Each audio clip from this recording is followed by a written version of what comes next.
আসসালামু আলাইকুম। হামিদ প্রিপারেশন আপনাদের সবাইকে স্বাগতম জানাচ্ছি।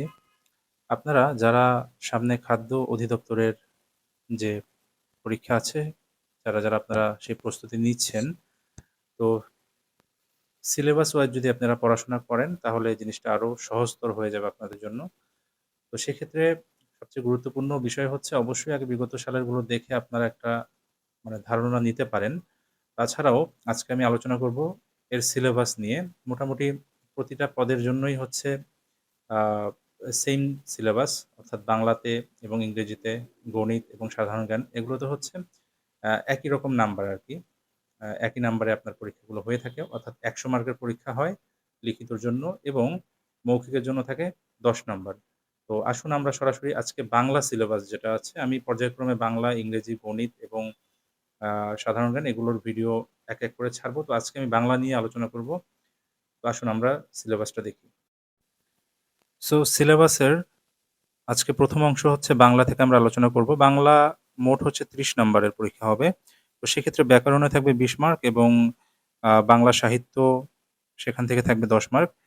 তো ব্যাকরণে ২০ মার্ক থেকে আমরা দেখি কি সিলেবাসে আলোচনা করা হয়েছে।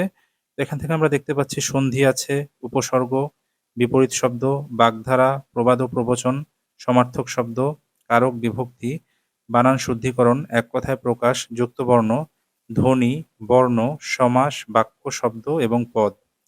অর্থাৎ এই যে আপনি যে টপিকগুলো দেখতে পাচ্ছেন বাংলা ব্যাকরণ থেকে, এগুলো খুবই গুরুত্বপূর্ণ। এগুলো শুধু যে খাদ্য অধিদপ্তরের পরীক্ষায় আপনারা কমন পাবেন তা না। যেকোনো পরীক্ষার ক্ষেত্রে প্রস্তুতির জন্য এগুলো খুবই গুরুত্বপূর্ণ অংশ। তো যারা একদমই নতুন আছেন তারা আপনারা যেটা করতে পারেন, অবশ্যই আপনারা বিগত সালের যেগুলো আছে এই টপিক থেকে সেগুলো ভালোভাবে দেখে নিবেন, যদি আপনারা নতুন হয়ে থাকেন। আর যারা অলরেডি আপনারা প্রস্তুতি নিচ্ছেন তারা একদম খুব ভালোভাবে এই টপিকগুলো থেকে একদম পুঙ্খানুপুঙ্খভাবে ভিতর থেকে আপনাকে পড়তে হবে, জানতে হবে। অবশ্যই বিগত সালেরগুলোতে অবশ্যই পড়তে হবে। তো সেক্ষেত্রে এই জায়গাগুলো আপনারা যারা এখনো প্রস্তুতি নেওয়া শুরু করেননি তারা এখনই প্রতিদিন কমপক্ষে ২ টো টপিক ধরে আপনারা শেষ করে ফেলতে পারেন।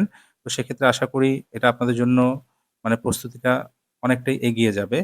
সো ইংরেজি, গণিত, সাধারণ জ্ঞান এগুলো নিয়ে আমি সামনে আলোচনা করব। যদিও এখানে বলা হয়ে থাকে যে আ পরীক্ষার পাস নাম্বার হচ্ছে 50, অর্থাৎ 50 প্লাস যদি আপনারা পান, কিন্তু আসলে পাস মার্ক কোনো আসলে এটা কাউন্ট আসলে করা হয় না। অর্থাৎ আপনি যত ভালো মার্কস আপনি পাবেন, যত সামনের দিকে এগিয়ে যাবেন ততই আপনি আ কম্পিটিশনে আপনি এগিয়ে থাকবেন। তো সেক্ষেত্রে পাস মার্ক কত সেটা না দেখে আপনি কিভাবে আ ভালো করতে পারেন, অর্থাৎ 100 এ কিভাবে আপনি একটা ভালো মার্ক তুলতে পারবেন সেদিকে আপনাদেরকে নজর দিতে হবে। যাই হোক, সবার জন্য শুভকামনা থাকবে। সবাই ভালো থাকবেন। পরবর্তী সিলেবাস নিয়ে পরে আসবো। আল্লাহ হাফেজ।